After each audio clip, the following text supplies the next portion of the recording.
우리 함께 묵상하심으로 예배 시작하겠습니다.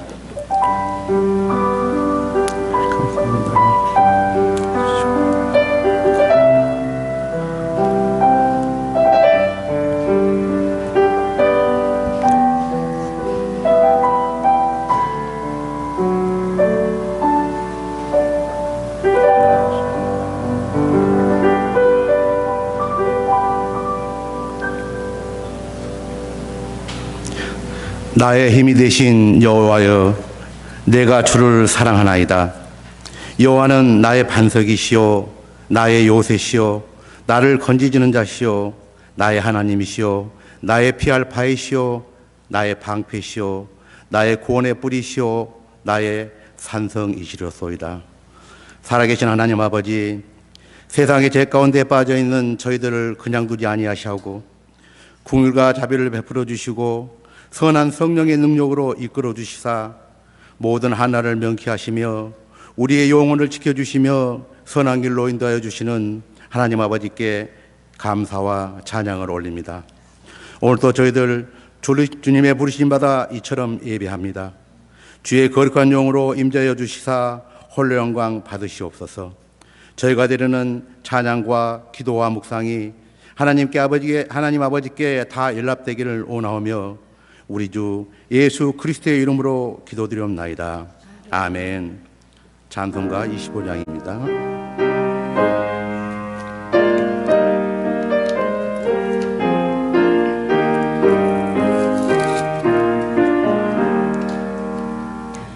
일간 가지고 주 앞에 드리세 저 천사 기쁜 노래가 온 땅에 퍼지네. 내 혼악 깨어서 주 찬양하여라. 온 백성 죄를 져주신 만왕의 왕일세. 면류관 가지고 주 앞에 드리세 근손과 섬의 상처가 영광 중 빛나네. 하늘의 천사도 그 영광 보고서 온 백성 승리 알고자 너를 노하도다. 면류관 가지고 주 앞에 드리세 온 세상 전쟁 그치고 큰 평화 오겠네. 주 보좌 앞에서 온 백성 엎드려 그 한량없는 영광을 늘 찬송하겠네.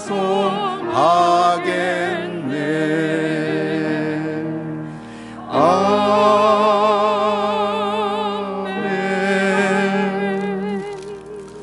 자, 우리 모두 자리에 일어나셔서 신앙 고백 사도신경 하시겠습니다. 전능하사 천지를 만드신 하나님 아버지를 내가 믿사오며 그 외아들 우리 주 예수 그리스도를 믿사오니 이는 성령으로 잉태하사 동정녀 마리아에게 나시고 번디오 빌라도에게 고난을 받으사 십자가에 못 박혀 죽으시고 장사한 지 사흘 만에 죽은 자 가운데서 다시 살아나시며 하늘에 오르사 전능하신 하나님 우편에 앉아 계시다가 저리로서 산 자와 죽은 자를 심판하러 오시리라. 성령을 믿사오며 거룩한 공예와 성도가 서로 교통하는 것과 죄를 사하여 주시는 것과 몸이 다시 사는 것과 영원히 사는 것을 믿사옵나이다.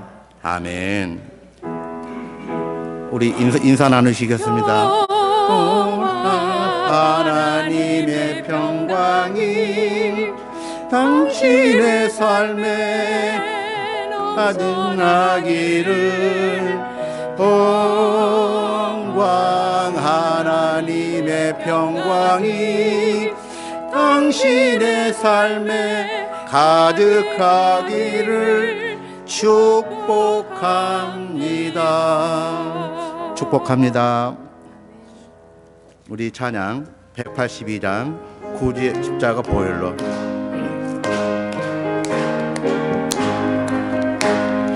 구주의 십자가 보혈로 들짐을 뱉기를 원하네. 내 죄를 씻으신 주의 이름 찬송합시다. 찬송합시다. 찬송합시다. 내 죄를 씻기신 주의 이름 찬송합시다. 죄악의 속에 건시 중 내 속에 들어와 계시네. 십자가 앞에서 주의 이름 찬송합시다. 찬송합시다. 찬송합시다. 내 죄를 씻으신 주의 이름 찬송합시다. 주 앞에 이르는 생명수 날 씻어 정하게 하시네. 내 기쁜 정성을 다하여 찬양합시다. 찬양합시다. 찬양합시다. 내 죄를 씻으신 주의 이름 찬송합시다. 아멘. 내 죄에게 한 양심은 생명수 가운데 젖었네. 허먹고 순진한 주의 이름 찬송합시다. 찬송합시다. 찬송합시다. 내 죄를 씻으신 주의 이름 찬송합시다. 아멘.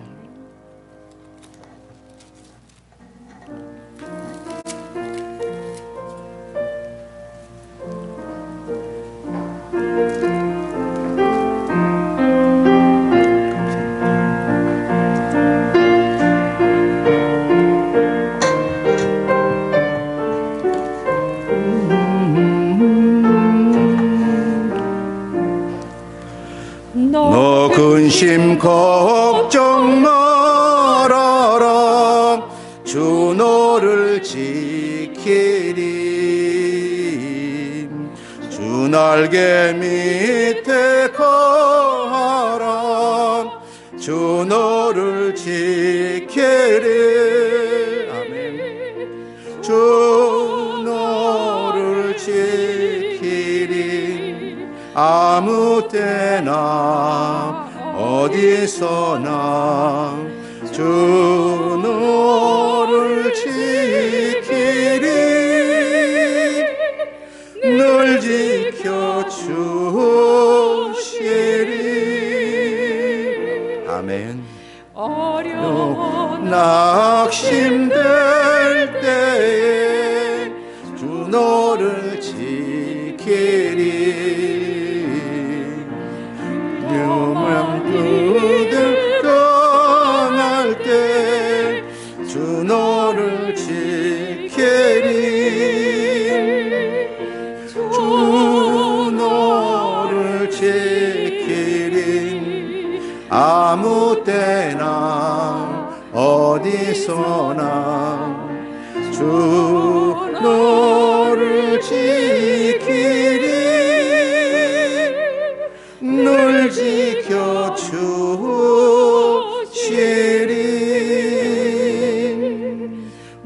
못을 미리 여시고 주 너를 지키리.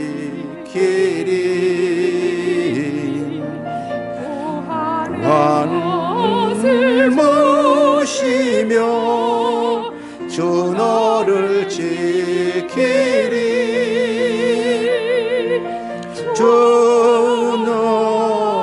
지키리.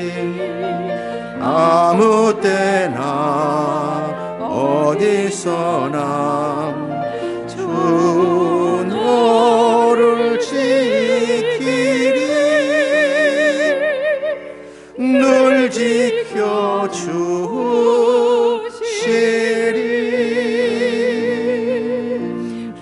어려운 시험 당해도 주 너를 지키리. 무한음에 거하라. 주 너를 지키리. 주 너를 지키리.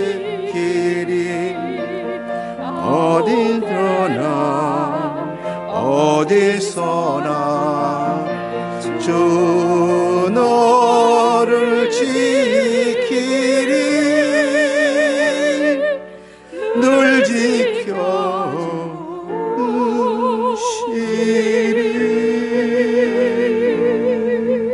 아멘.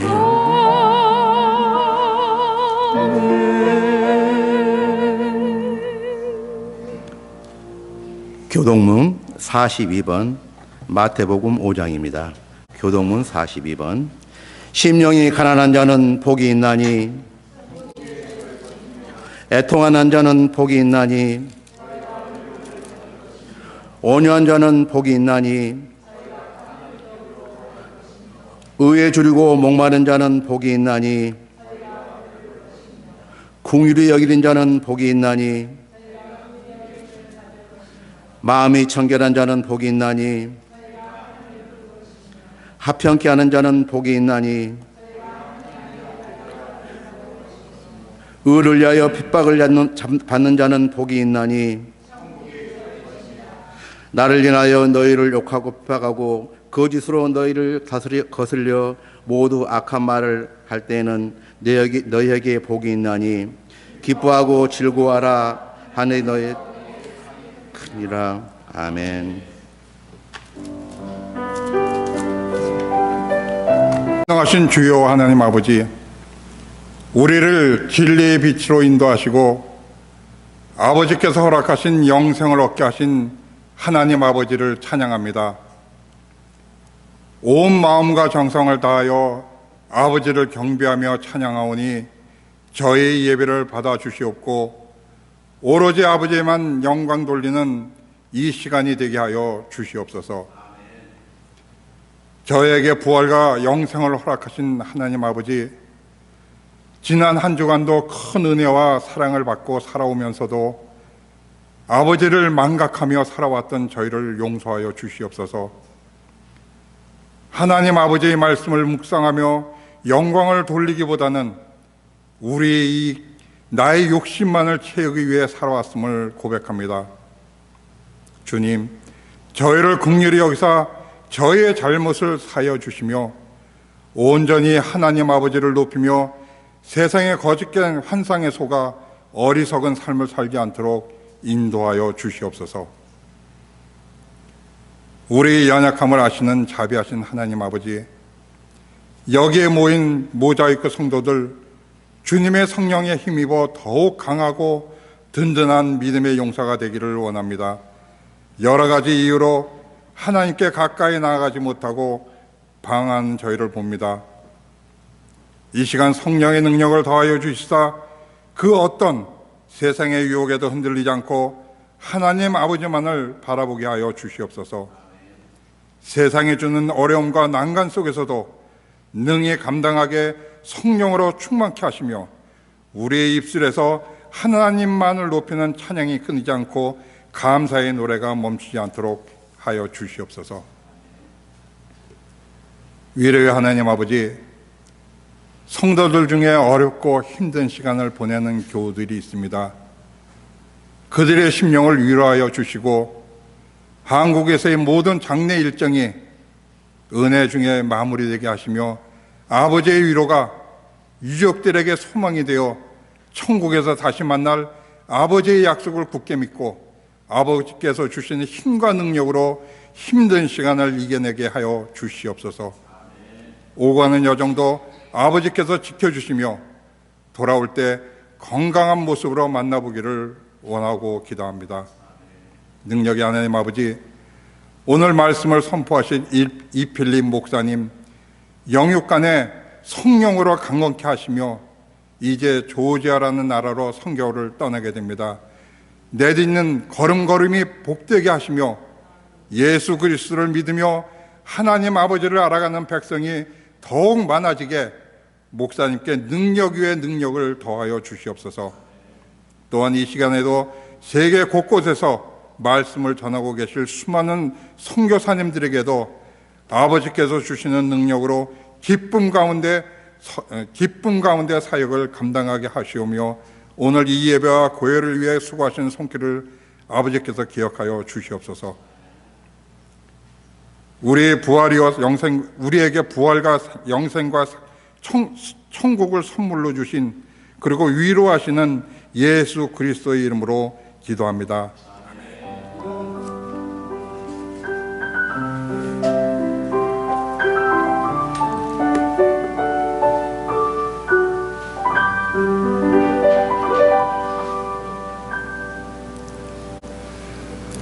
오늘 하나님 아버지께서 저희들에게 주시는 말씀은 요한복음 3장 16절에서 17절 말씀입니다.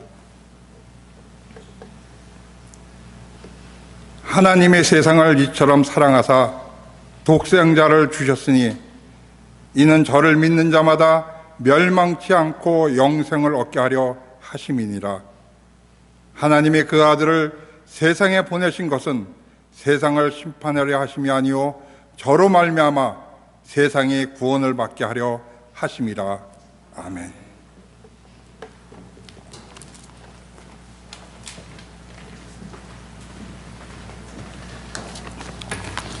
오늘 또 예배하는 이곳에 하나님이 임재하시고 영광을 받으실 줄 믿습니다. 또한 저희들에게 크나큰 축복을 또한 믿습니다. 아까 우리 전장로님께서 기도해 주셨지만 오늘 2월 7일 내일 모레입니다. 내일 모레 트빌리시 조지아 공화국으로 선교를 떠나시는 우리 이필립 목사님께서 오늘 하나님의 귀한 말씀을 전해 주시겠습니다. 이필립 목사님.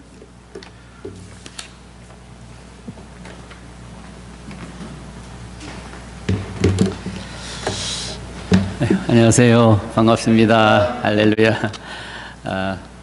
오늘 이렇게 말씀을 전할 수 있는 기회를 주셔서 정말 감사드립니다. 우리 특별히 이원 목사님, 또 한국에 형님 그 소천을 하셔서 가셨는데 오늘 함께 계셨으면 참 너무 좋았겠고 또 함께 하기를 바랬는데 그래서 이제 제가 출발을 여기서 하니까 목사님께서 함께 계셨으면 참 좋았겠다 싶은데 안 계셔서 아쉽습니다. 그러나 또 큰일 때문에 그렇게 가셨는데 오고 가는 여정이 주님 안에서 평안하길 바라고 유가족들에게도 하나님의 큰 위로가 있길 바랍니다. 이스라엘에서 그동안에 이제 선교 한의원을 겨우내 선교하다가 이스라엘 전쟁이 있고 해서 왔는데 이스라엘의 비자가 어렵습니다. 종교 비자는 정말 받기가 힘들고요.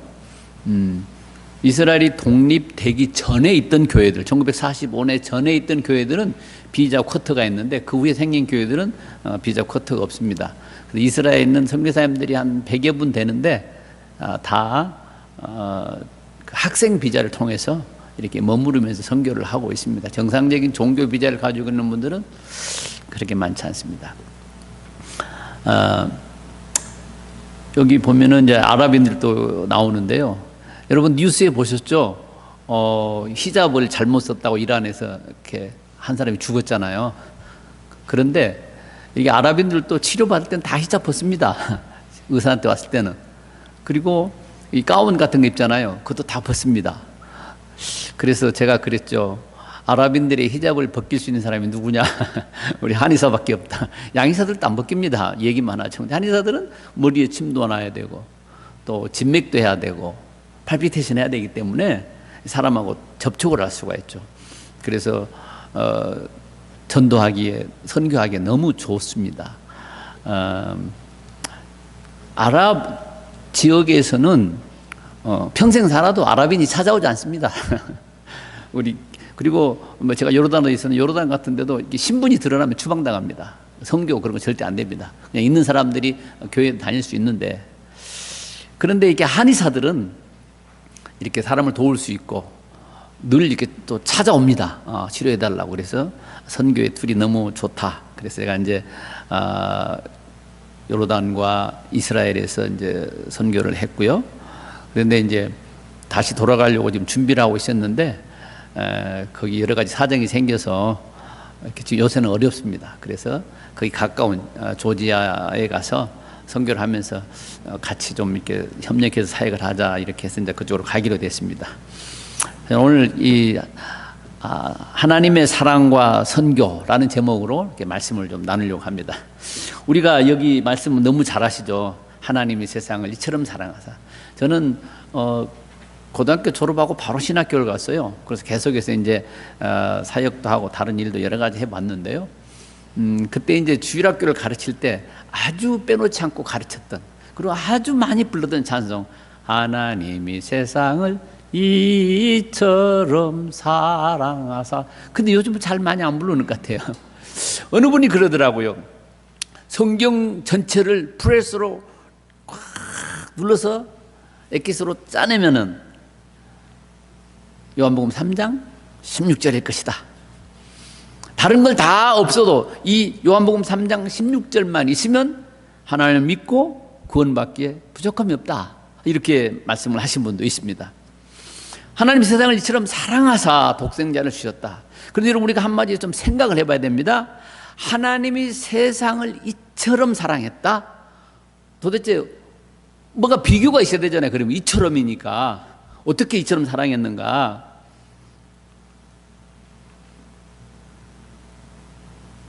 우리가 말라기서 같이 한번 읽어보겠습니까? 여호와께서 이르시되 내가 너희를 사랑하였노라 하나 너희는 이르기를 주께서 어떻게 우리를 하셨나이까? 하나님이 사랑했다고 하니까 지금 말라기에 있는 이 사람들이 묻는 거잖아요. 어떻게 사랑했습니까? 여러분, 이게 이제 설명이 좀 필요합니다. 그 말에 이 지금 말라기는요, 이스라엘이 다 망한 시기입니다. 이스라엘이 남북으로 나눠져서 북쪽 이스라엘이 망하고 남쪽 유다는 100년 후에 망했는데요. 다 유다와 이스라엘이 다 망해가는 이제 끝자락 다 망했습니다. 이렇게 민족이 망해가는 시점에 이제 질문하는 겁니다. 하나님이 우리를 사랑했다면 왜 이렇게 망해야 됩니까?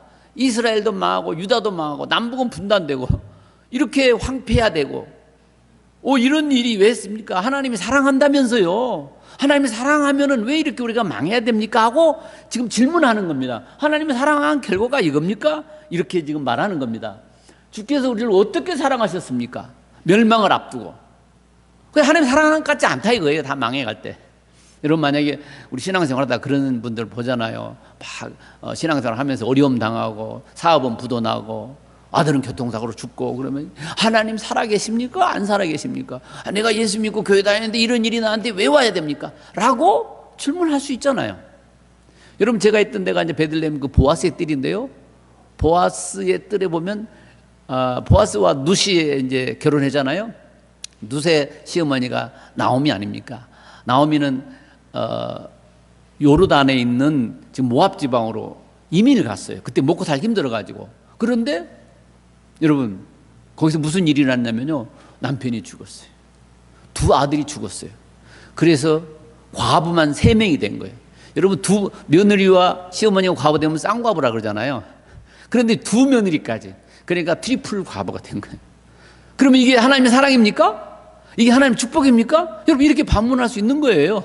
그 후에 이제 나오미는 룻을 통해서 보아스를 만나게 되고 거기서 예수님의 출생의 근거가 마련되지 않습니까? 그래서 그것이 더 큰 축복을 불러왔어요. 지금 이겁니다. 그런 것처럼 우리도 살면서 어려움 당하면 하나님이 사랑했는데 이겁니까? 라고 물을 때 이스라엘은 다 망해가면서 그 질문을 하는 거예요. 그럴 때 여러분 400년이라는 침묵이 흐릅니다. 신약과 구약 사이에는 400년의 갭이 있거든요. 우리 성경에 말라기하고 마태복음 딱 붙어 있으니까 역사도 붙어 있는 건 아닙니다. 아시죠? 400년이라는 갭이 있어요. 400년 동안 하나님이 침묵했어요. 말라기에서 질문한 하나님 우리를 어떻게 사랑했습니까? 라고 하는 질문에 대답이었어요. 400년 동안 침묵했어요. 그리고 드디어 요한복음 3장 16절에 예수님이 땅에 오셔서 드디어 선포합니다. 하나님이 세상을 이처럼 사랑했다. 이제 믿는 사람은 멸망치 않는다. 하나님의 자녀가 되는 권세를 주셨다. 이렇게 말합니다. 여러분, 멸망치 않는다는 말을 우리는 이해가 잘 안 갈 수 있습니다. 왜? 멸망해보지 않았으니까. 그런데 이스라엘 사람들은 다 멸망했잖아요. 완전히 나라가 멸망해버렸잖아요. 그런데 예수님 오셔서 선포하는 겁니다. 이제는 예수를 믿으면, 하나님의 보내신 아들을 믿으면 멸망하지 않는다. 더 이상 멸망이 없다. 이렇게 말합니다. 그리고 요한복음 3장 17절에 있잖아요. 내가 세상에 온 것은 심판하려 한 게 아니고 구원하려고 왔다. 더 이상 심판이 없다. 그리스도를 믿는 사람에게는. 그런데 구약에 보세요. 계속 심판받고 또 저주받고 회개하면 용서받으면 또 다시 나라가 부흥했다가 계속 하나님 잘 섬길 때는 부흥했다가 또 그 다음에 이방 신들을 섬기고 우상을 섬기면 또 망했다가 흥했다가 망했다가 늘 이런 멸망을 거듭하다가 반복하다가 완전히 멸망해버렸잖아요. 그런 멸망이 이제 없다는 겁니다. 그리고 그때는요, 민족이 다 멸망했습니다. 그런데 예수님 오셔서 이제 우리에게 이제 나를 믿는 사람은 멸망하지 않을 것이다라고 이제 가르쳐 주시는 겁니다. 그래서 400년의 침묵을 깨고 드디어 이제 하나님의 사랑이 이거다 이렇게 선포를 해주시는 겁니다. 그래서 사랑은 선교입니다. 선교는 사랑입니다라고 제가 제목을 정해봤습니다. 이 예수 그리스도의 사랑을 전하는 것이 선교입니다. 어떤 사랑? 죄인을 사랑하셔서 구원하신다고 하는 놀라운 소식을 전하는 것이죠. 자, 그럼 이 소식을 전하는데 예수님은 어떤 분인가 한번 살펴보겠습니다. 제가 많은 사람들을 만나보고 심지어는 제가 신학생에게도 물어보고 제가 목사님에게는 감히 못 물어봤어요, 솔직하게. 근데 권사님, 장로님들에게도 물어봤어요. 예수님 믿습니까? 그러면 믿는데요. 그럼 뭘 믿습니까? 이제 그때부터 헷갈리기 시작하는 거예요, 이제. 뭘 믿습니까? 그러면 이제 대답하기가 쉽잖아요. 제가 어떤 신학 대학원을 다니는 학생에게 물어봤어요. 예수님 믿습니까? 믿는데요. 뭘 믿습니까? 예수님이 뭐 물로 포도주 만들고 바다 위를 거니고 막 기적과 이적을 해. 이런 걸 다 믿는다는 거예요. 그런 건 안 믿어도 괜찮아요. 그래서 제가. 그것이 믿음의 핵심은 아닙니다. 기적과 이적을 일으킨 사람들은요, 세상에 많아요. 많은 스토리가 있어요. 요새는 의사들도요, 죽어가는 사람 살리기도 해요. 그러니까 그런 게 핵심이 아닌 거예요. 그럼 예수를 믿는데 뭐가 핵심이냐? 십자가입니다. 예수를 믿느냐 할 때에 십자가를 믿는 겁니다. 십자가의 의미가 뭐죠? 우리 죄를 용서하시는 십자가입니다. 세상 죄를 다 지고 간 어린 양, 내 죄를 다 용서하시는 그 십자가를 믿는 겁니다. 그런데 여러분, 십자가에 죽은 사람이 몇 명이나 될까요? 예수님 한 사람인가요? 아니에요. 로마 시대에 수천 명이 십자가의 처형을 당했습니다. 예수님이 십자가에 달리신 그 순간에도 양쪽에 두 강도가 같이 있었잖아요. 세 사람이 같이 있었잖아요. 그런데 예수님은 십자가에 돌아가실 때 우리의 죄를 위하여 돌아가셨습니다. 다른 사람들은 다 자기 죄 때문에 죽었고요, 유일하게 예수님이 십자가에서 우리 죄를 용서하시기 위해서 돌아가셨습니다. 두 번째, 그리고 부활하셨습니다. 3일 만에 부활하셨습니다. 여러분, 부활한 사람 있나요? 죽었다 다시 살아난 사람 있나요? 있잖아요. 나사로도 다시 살아났잖아요. 그렇죠? 나사로도 다시 살아났어요. 그리고 이 땅에 잠시 계시다가 그분은 승천하셨습니다. 여러분, 승천한 사람 있나요? 혹시 생각나세요? 누가 승천했죠? 두 사람 나오죠? 에녹이 승천했잖아요. 엘리야가 승천했잖아요. 두 사람이 승천했어요. 승천한 사람도 있네요. 자, 그리고 예수님이 이제 성령을 보내주시겠다 그래서 성령으로 우리 가운데 와 계십니다. 여러분 그걸 믿습니까? 이게 믿음의 핵심입니다. 제가 왜 이렇게 말씀을 다 아시는 건데 말씀을 드렸냐면요, 세상에 한 가지씩 한 사람들은 많이 있다 그 말이에요. 십자가에 죽은 사람도 있고 죽었다가 살아난 사람도 있고 승천한 사람도 있고 이런 사람들이 있어요. 그런데 한 사람이 세 가지 과정을 다 거친 분은 유일하게 예수님밖에 없습니다. 소설책에도 안 나옵니다. 공상소설에도 안 나옵니다. 어디에도 안 나옵니다. 여러분 소설책에서도 이런 사람 봤어요? 이 세 가지 과정을 다 거치신 분 봤어요? 아니 네 가지까지 없죠. 거짓말로서는 그래도 그런 건 안 나와요. 유일하게 예수님만이, 성경에서만이, 그분은 십자가에서 우리 죄를 위해서 죽으시고 부활하시고 승천하셔서 지금은 성령으로 보혜사로 우리와 함께 계신다고 하는 사실입니다. 이게 복음입니다. 어떤 다른 분들이 이런 과정을 거쳤다면 그거 믿어도 돼요. 없어요. 아무도 없어요. 그래서 내가 세상에 구원받을 만한 다른 이름을 주신 적이 없다라고 말씀하십니다. 유일한 예수가 구원입니다. 우리가 예수를 억지로 주장하는 게 아니고 유일하게 예수님만이 그런 과정을 거쳤어요. 예수님 말고 그런 사람 있으면 믿어도 돼요. 없어요. 유일하게 예수님만이 십자가에 죽으시고 부활하시고 승천하셔서 성령을 보내주시겠다고 하신 분, 그리고 지금도 우리가 영원히 함께 하겠다고 하신 분이 바로 예수 그리스도 유일하신 분이기 때문에 우리는 그 예수를 믿고 따르고 섬깁니다. 아멘이죠? 다른 분이 없습니다. 여러분 세계 4대 종교라고 하지 않습니까? 뭐 기독교, 불교, 유교, 마호메트. 세계 4대 종교를 잠깐 살펴보겠습니다. 여러분 이 불교가 굉장히 크죠. 불교. 그럼 불교의 창시자가 누구죠? 부처가 했잖아요. 그러면 그분이 몇 살 때 돌아가신지 혹시 아세요? 80세에 돌아가셨어요. 어떻게 돌아가신지 아세요? 이거 알으셔야 돼요. 쭌따라고 하는 제자가 공양을 해서, 공양, 밥 이렇게 드린 거 있죠? 식사 대접을 했는데 돼지고기를 줬는데 그때는 냉장고가 없잖아요. 상한 돼지고기를 먹고 배탈 나서 죽었습니다. 이건 제가 뭐 비하하려고 그런 게 아니고 다 나오는 거예요. 이건 인터넷 가면 다 나와요. 쭌따라는 제자가 공양을 해줬는데 잘못해가지고 자기도 그 상한 돼지고기인지 몰랐어요. 근데 불교인들은 돼지고기 안 먹죠? 부처는 먹었어요. 그 후에 생겨난 거예요. 안 먹고 이런 거는. 여러분 어때요? 죽음을 비교해 봅시다.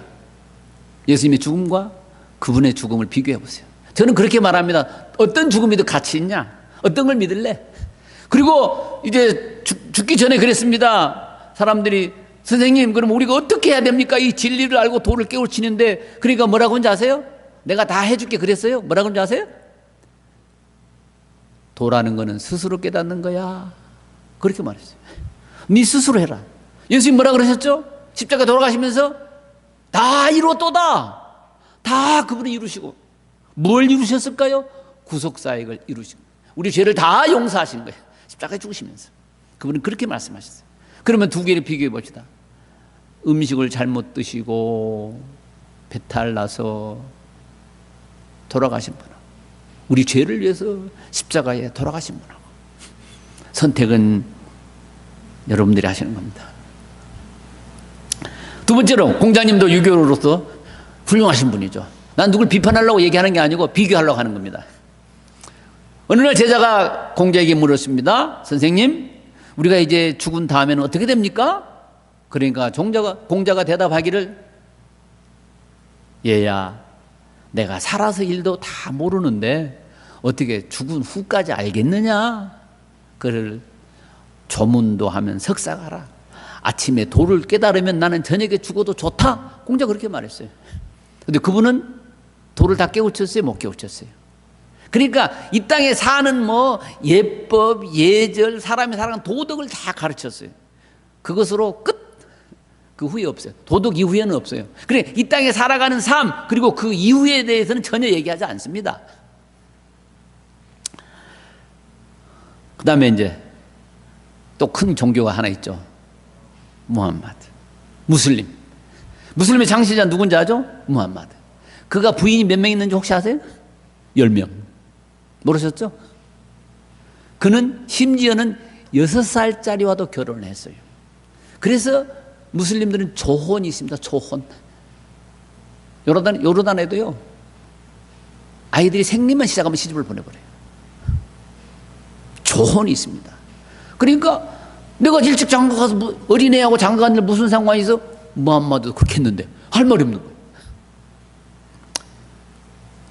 이분은 60세에 돌아가셨고, 공자는 70에 돌아가셨고,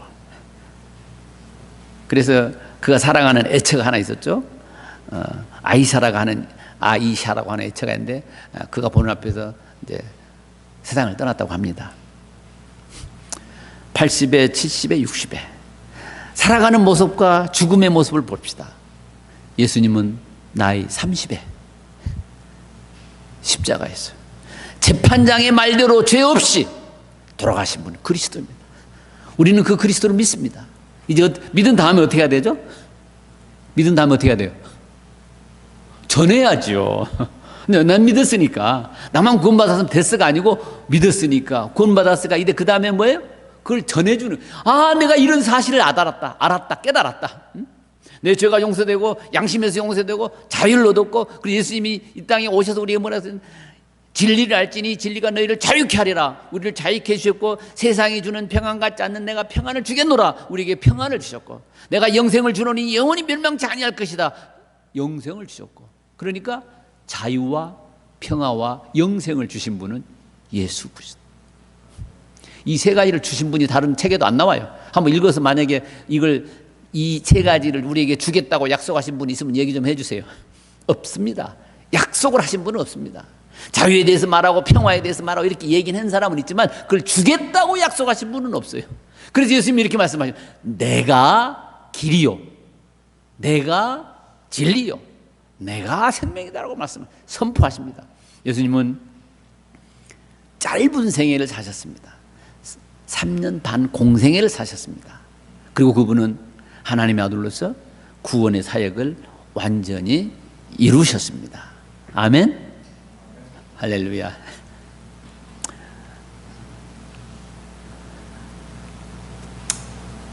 이게 여러분 무엇으로 보이나요? 보석 같지 않나요? 좀 어두워서 잘 안 보이나요? 더 크게 좀 키워볼까요? 이제 확실히 보석 같죠?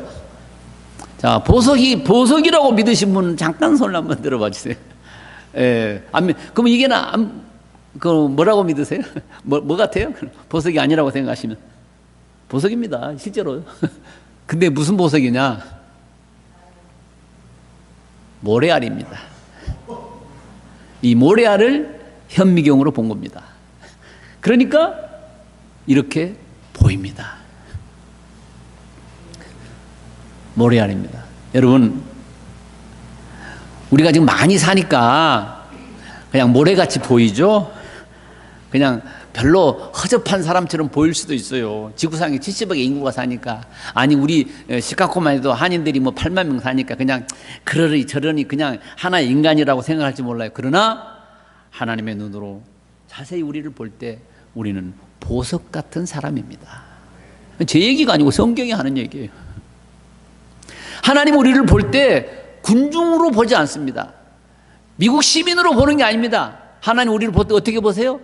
내 자녀로 보시는 겁니다. 1대1의 관계로 보시는 겁니다. 하나님 우리를 자기 자녀로 보십니다. 귀하게 보십니다. 보석처럼 보십니다. 실제로 보석입니다. 실제로 너무 죽어서 그렇죠. 실제로 보석 같은 사람입니다. 같이 한번 읽어볼까요? 땅에 있는 성도들은 존귀한 자들이니 나의 모든 즐거움이 그들에게 있도다. 할렐루야. 하나님의 즐거움이 어디 있다고요? 하나님 엔터테인먼트. 자기 자녀에게, 구원받은 우리에게, 성도들에게 하나님의 기쁨이 있다는 거예요. 그런데 우리는 하나님한테 뭐 다른 걸 해드리면 하나님 기뻐할 줄 알아요. 천만에 그렇지 않습니다. 여러분, 우리 아들이 나한테 100만 불을 선물하고 죽어버렸으면 기쁜가요? 아이고 돈 생겼네 그럽니까? No way. 아니잖아요. 나한테 단 10,000불도 안 주더라도 건강하게 행복하게 살아갈 때 부모님 마음은 흡족한 겁니다. 우리가 하나님에게 10,000,000불을 들여서 하나님이 기뻐하고 100,000,000불을 들여서 기뻐하고 좋은 예배당을 지어줘서 기뻐하고 많은 사람이 모여서 찬송만 하나님이 기뻐하느냐? No way. 그렇지 않습니다.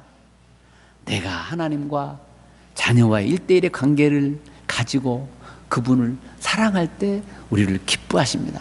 하나님의 기쁨은 우리가 뭘 해놓은 업적에 있는 게 아니에요. 우리가 이룩한 업적과 성과에 하나님의 기쁨이 있는 게 아니고 우리 자신에게 하나님의 기쁨이 있습니다. 우리 애기 낳아서 키워봤잖아요. 애기가 갓난아이가 똥 싸고 뭉개도 이쁘잖아요. 냄새도 안 나잖아요. 내 옷에 오줌을 싸도 예쁘잖아요. 내 옷에 똥을 싸도 예쁜 거예요. 우리 아이는, 갓난아이는. 그렇죠? 그런 경험 다 해보셨잖아요. 갓난아이가 크다가 겨우 하고 맞소리는 아직 못했어요. 짜만 해도 엄마가 기분이 좋아서 엄마 했다고 자랑하고 다녀요. 아빠라고 안 하고 소리만 해도 아빠는 기분이 너무 좋아서 친구들한테 우리 애기가 아빠라고 말했다고 자랑합니다. 그게 부모의 마음이잖아요. 하나님이 우리를 보실 때 그렇게 보십니다. 그런데 우리는 그런 생각 다 잊어버리고 하나님한테 뭐 큰 걸 해드리고 예배당을 막 수백만 불 크게 지고 성도들이 수백 명이 부글부글하고 성도들 많은 데는 쌈만 많더라고요. 성도들 많은 데는 깔라지기만 잘하더군요. 여러분 큰 게 결코 중요하지는 않다고 하는 사실을 성경이 가르쳐 줍니다. 저는 이렇게 귀한 우리 이범 목사님 교회 와서 말씀을 전할 수 있는 기회를 주셔서 제가 저녁에 묵상을 했는데 하나님이 그런 말씀을 주시더라고요. 주시는 것 같았어요. 마태복음 2장 6절에 또 유대 땅 베들레헴아 너는 유대의 고을 중에 가장 작지 아니하도다. 제가 베들레헴에서 왔잖아요. 내게서 한 다스리는 자가 나와서 내 백성 이스라엘의 목자가 되리라. 작지만 작지 않다. 저는 그것도 우리 모자이크 교회에 해당하는 말씀이구나 그렇게 봤습니다. 작지만 작지 않다. 왜 작지만 작지 않다 그랬죠? 베들레헴아 네가 적지만 적지 않다. 왜 그랬어요? 거기서 구주가 나셨기 때문에 그렇습니다. 지금은 모자이크 교회가 작지만 작지 않는 이유는 뭔지 아세요? 그 구주의 복음을 전하기 때문입니다. 아멘?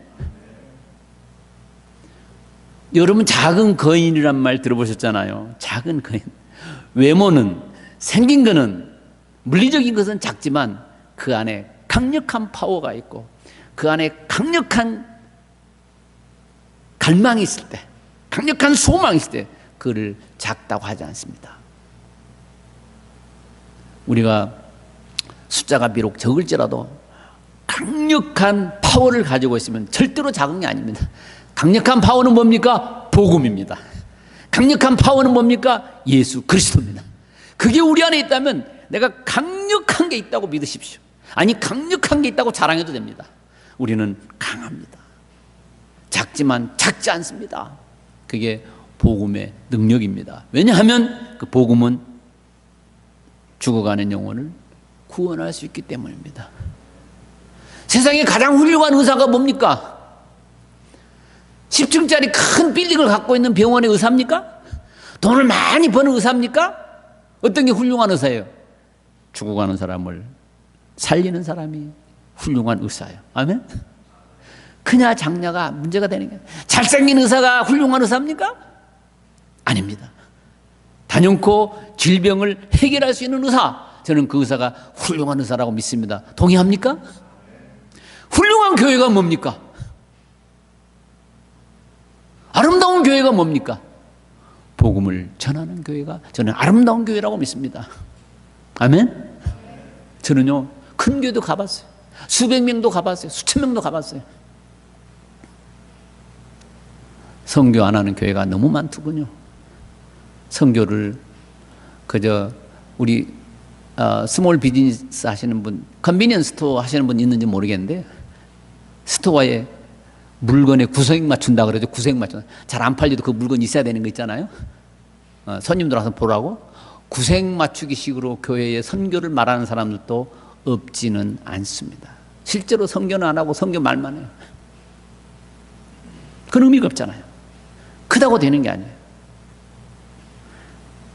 아무리 적어도, 아니 혼자 있어도 내가 그런 그리스도의 사랑을 확신한다면, 사랑을 믿는다면 그 사랑을 전해주는 것, 그것이 큰 사람입니다. 아멘. 그래서 우리 모자이크 교회는 절대로 작지만 작지 않는 교회다. 베들레헴이 작지만 작지 않다고 말씀하신 것처럼 모자이크 교회가 작지만 작지 않다고 봅니다. 제가 교회를 다 다녀봤어요. 많은 교회 다녀봤어요. 한두 개 가봤겠습니까? 제가 지금까지 살면서. 선교에 대해서 열정을 그래도 가지고 있고 선교를 귀하게 여기는 크리스찬 미션 얼라이언스 교단이 있더군요. 제가 그래서 이쪽으로 왔습니다. 제가 지난주에 우리 서북교회 갔다 왔는데 서북교회에서도 정말 선교하시더라고요. 이렇게 우리 이제 이름이 미션 얼라이언스이기 때문에 정말 미션에 그 소망을 품고 희망을 품고 사명감을 가지고 선교하는 교단이 우리 교단이었구나. 제가 그걸 피부로 느꼈습니다. 그래서 여러분, 우리 모자이크 교회는 크리스찬 얼라이언스 가입된 교회로서 정말 복음을 사랑하고 예수님을 사랑하고 이것을 전하기에 힘쓰는 우리 교단이 있는 것을 참 감사합니다. 아멘. 저는 정말 감사해요. 이번 목사님 전에부터 알았지만 내가 말씀을 드렸어요. 목사님 이번에 이제 수요일 날 떠나게 됐습니다. 인사를 드리려고 전화를 드렸더니 오늘 이 주일에 말씀을 전할 수 있는 기회를 주셨는데, 다른 사람은 그렇게 안 해요. 일주일 전에 다 교회 광고하고 이렇게 하지 수요일 날 간다고 주일 날 이렇게 자리를 주지 않는데, 목사님 기꺼이 선교사가 떠나고 한다, 여길 떠난다고 하니까 이제 선교지로 돌아간다고 하니까 오셔서 말씀을 전해달라고. 내가 너무너무 감사했어요. 기회를 주시는 것도 얼마나 감사했는지. 그러니까 미션과 이 복음에 관심이 있다는 거예요. 그 뜻이 바로 그거예요. 말로는요, 주보에다가 뭐 선교는 우리의 사명, 그 쓴 게 중요한 게 아니에요. 그런 말 안 써놨어도 정말 이 선교에 대해서 관심을 가지고 비중을 많이 두는 교회가 그게 진짜죠. 주보에 선교는 우리의 사명이라고 써놓은 교회들 많더라고요. 써놓으면 뭐래요? 안 하면 소용없죠. 그런데 그래서 내가 아침에, 사실 제가 시차가 한국 갔다 왔는데 적응이 안 돼요. 오늘도 내가 1시 반에 일어났어요. 잠이 안 와요. 그래서 묵상하고 오늘 말씀을 또 생각해 보면서, 그런데 그 말씀이 또 제가 이제 베들레헴아 네가 작지만 작지 않다, 이 말씀이 탁 떠오르더라고요. 그렇다. 제가 모자이크 교회 와서 함께 하기로 선교를 함께 하고 목사님 기도해 달라고 그러는데, 작지만 작은 게 아니구나. 제가 그렇게 깨달았습니다. 그래서 아침에 이제 말씀을 묵상하면서 이렇게 왔습니다. 말씀 마칠까 합니다. 자, 제가 그릇을 하나 가지고 왔습니다. 뭐 쓰다만 그릇인데요. 이제 선교지로 떠나면서 좀 팔아야 되겠어요. 이 그릇을 제가 팔고 가려고. 여러분, 이거를 10불에 사주실 분 손 한번 들어봐서 10불에 사주실 분, 네. 100불에 사주실 분, 경매를 좀 100불에 사주실 분. 우리 장로님 할렐루야. 좀 선교에 보태쓰라고 1000불에 사주실 분. 차 트렁크에 몇 개 있는데 1000불에 사주실 분 안 계세요? 더 올리면 안 되겠네요. 100불 이상이 안 나오네. 1000불에 사주시라고 했는데 1000불 아까우신 모양인데. 여러분, 이 도자기가 그라지 세일에서 3불 주고 샀는데 뉴욕 경매장에서 24억 받은 도자기입니다. 24억짜리 도자기예요.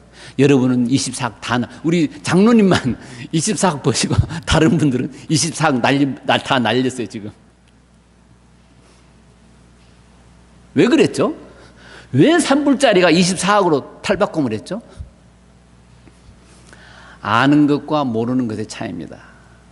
가치를 모를 때는 3불이었었고 가치를 알 때는 24억이 됐습니다. 가치를 아는 것과 모르는 게 이렇게 큰 차이가 나요. 아까 제가 모래걸음 보여드렸는데요. 그렇습니다. 우리의 가치를 아는 게 중요합니다. 마치 사람들은 우리 자신을 $3 정도로 생각을 합니다. 아니에요. 우리의 가치는 무한한 가치가 있습니다. 사람의 생명에는 240만 불이 아니에요. 2004억도 넘어요. 돈으로 계산할 수 없는 가치를 저와 여러분은 다 지니고 있습니다. 아멘. 왜? 하나님의 자녀. 아니까요. 하나님의 자녀인 줄 아는 사람, 복음을 아는 사람, 구원을 아는 사람에는 가치가 있는 거예요. 모르면은 그저 $3도 안 되는 겁니다. 예수님이 제자들에게 물었습니다. 너희는 나를 누구라 하느냐? 여러분, 그때 베드로가 용기 있게 잘 대답했죠. 주는 그리스도시요 살아계신 하나님의 아들입니다. 그렇게 대답했어요.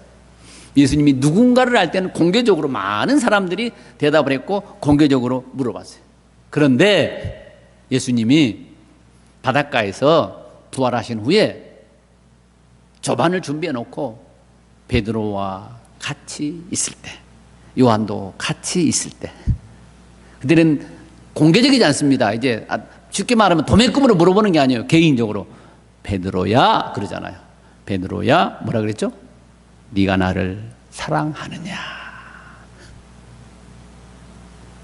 네가 나를 사랑하느냐? 3번 물으십니다. 그러니까 베드로가 나중에 그러잖아요. 옆에 있는 요한은 어떻게 해요? 요한은 신경 쓸 거 없고, 예수님 있잖아요. 요한은 신경 쓸 거 없고 네가 나를 사랑하느냐? 그러니까 사랑은 1대1의 관계예요. 자녀는 1대1의, 우리는 하나님 백성이라는 표현을 하는데 그건 도매금이고 개인적으로는 하나님의 자녀라는 그거예요. 너와 나의 관계. 자, 우리를 위해서 죽으시고 부활하신 그리스도, 그분은 묻습니다. 다 이제 됐어, 다 믿었어, 오케이? 그러면 네가 나를 사랑하니? 라고 질문하시는 겁니다. 그럴 때 주여 내가 주님을 사랑합니다. 주님은 우리에게 요구하는 게 너 이번 달에 얼마 벌었어? 얼마 가져? 그걸 요구하는 게 아니에요. 예수님의 질문은 너 건강하니? 그게 아니잖아요. 너 많이 배웠어? 그게 아니잖아요. 사업 성공했니? 그게 아니잖아요. 뭘 물으시죠? 네가 나를 사랑하느냐? 주님은 우리에게 요구하는, 우리에게 원하는 것, 서로 사랑하는 걸 원합니다. 여러분, 자녀를 위해서 수고하는 것을 노동으로 생각하지 않습니다. 남편을 위해서 밥 해드리는 것을 노동으로 생각합니까? 사랑을 위한 수고는 노동이라고 생각하지 않습니다. 그건 기쁨이고 즐거움입니다. 우리가 주님을 사랑하면 주님을 위해 사는 것은 우리의 수고가 아닙니다. 사랑에는 수고가 아닙니다. 부모님이 우리 자식을 사랑할 때 그걸 내가 수고로 치고 값어치로 치지 않습니다. 사랑은 그렇습니다. 사랑은 내가 다 주어도 아깝지 않는 것. 지금 우리 장로님이랑 권사님들 돌아가시면 있는 집, 있는 재산 누구 주고 가죠? 이웃집에 줍니까? 친구한테 줍니까? 누구에게 주죠? 자녀에게 줍니다. 왜? 아깝지 않아요, 내 자녀는. 그래서 저는 한국 가면 사람들이 이렇게 불러요. 아버님 그랬죠. 어디 쇼핑센터에 있는 아버님 그래요. 아버님이라고 나 부르지 말라 그래요. 내가 왜 네 아버지야? 나는 너 같은 자식을 둔 적이 없다, 나는 그래요. 난 되게 기분 나빠요, 아버님이라고 부르면. 여러분, 모르는 사람이 아버님 그러면 기분 좋아하는 사람도 있더라고요. 그게 왜 기분이 좋아요? 내 자식이 나를 아버지라고 할 때 의미가 있는 거지. 지나가는 그냥 아무 관계도 없는데 날 아버지 그래요? 나는 되게 기분 나빠요. 하지 말라 그래요. 그냥 선생님 부르든지 한국에서 잘하는 거 사장님 그렇게 부르라. 여러분, 그 의미를 모르기 때문에 그래요. 아버지라고 부르면 그 뜻이 뭐죠? 당신 유산 나 다 줄 거야. 그 뜻이 또 들어있는 거예요. 그게 들어있는 거예요. 아버지라고 하면은 그 유산을 날 다 준다는 뜻이 들어있어요. 그래서 하나님께서는 우리에게 하나님 나라를 유산으로 물려주는 거예요. 자식이니까. 자녀가 됐느냐 안 됐느냐는 굉장히 중요한 겁니다. 여러분, 누가 혹시 아버님 그렇게 부르면요, 노 하세요. 내 재산 다 달라는 말도 들어가 있는 거예요, 거기에. 정말로 내가 다 줄 수 있는 사람이라면 아버지라고 불러도 돼요. 우리는 그런데 하나님을 아버지라고 부릅니다. 하나님 우리가 아버지라고 부를 때 기꺼이 그 아버지라는 단어에 응답하시고 그 아버지라고 부르는 음성에 하나님은 반응하십니다. 왜? 자기 자녀니까요. 우리만 이렇게 놀라운 복을 누리는 게 아니고 이 받은 사랑과 이 받은 축복을, 이 받은 구원을 이제 다른 사람에게도 나누어 주는 것, 저는 그걸 선교라고 생각합니다. 여기서 나누든지 멀리 가서 나누든지 이러한 삶, 이웃에게도 나누는 삶, 이 선교적 삶이다. 저는 그렇게 표현합니다. 우리 모자이크 교회가, 우리 성도님들이 그러한 삶으로 주님께 큰 축복을 누리시기를 주님의 이름으로 축원합니다. 함께 기도하겠습니다. 하나님 아버지의 은혜를 감사합니다. 예수 그리스도의 복음과 은혜를 누릴 수 있게 하셨고 믿게 하셨고 이걸 전할 수 있게 하시니 감사합니다. 특별히 우리 모자이크 교회 성도님들을 축복하시고 장로님 권사님들을 축복하셔서 이 교회가 작지만 작지 않는 교회가 되게 하심을 감사합니다. 특별히 또 우리 이범 목사님 한국에 출타 중이신데 그 형님의 소천으로 말미암아서 마음이 상할, 마음이 슬픔에 잠겼을 유가족들을 축복해 주시고 유가족들을 위로해 주옵소서. 우리가 하나님 나라에 큰 소망이 있다는 사실을 가지고 극복하며 살게 하여 주옵소서. 우리 이범 목사님 돌아오신 길도 평안하게 하시고 안전하게 하시고 지켜 주시옵소서. 감사드리며 예수님의 이름으로 기도하옵나이다. 아멘.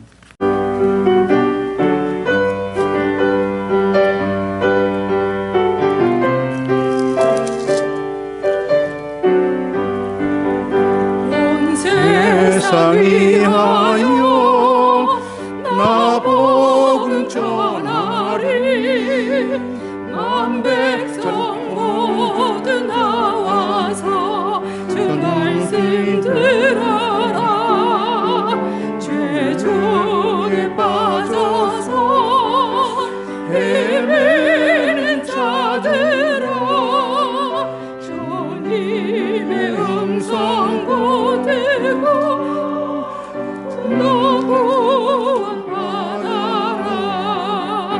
전하고 기도해 내 증인 되리라 세상 모든 사람들 듣고 그 사랑 알도록 온 세상 위하여 이 복음 전하리 저지인 회개하고서 주 예수 믿어라 이 세상 구하러 주 돌아가신 것나 정하지 않은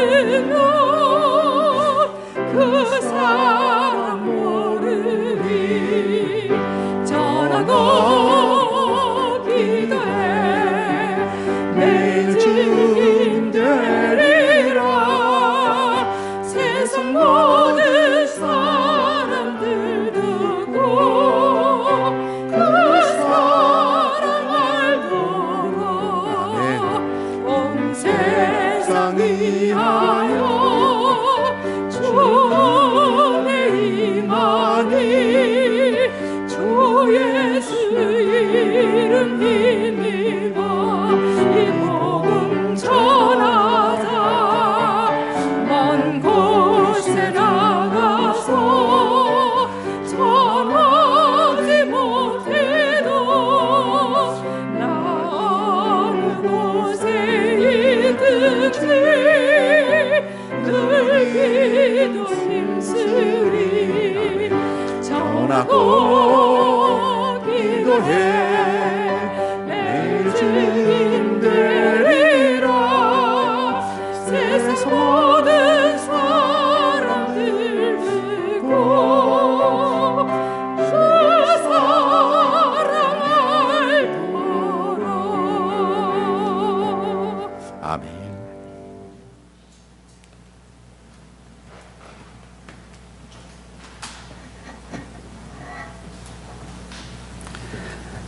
지금은 우리 주 예수 그리스도의 은혜와 아버지 하나님의 극진하신 사랑과 성령님의 감화, 감동, 교통하심이 오늘 이 함께한 모든 성도님들 가정과 직장과 일터에 영원토록 함께 없시기를 축원하옵나이다. 아멘.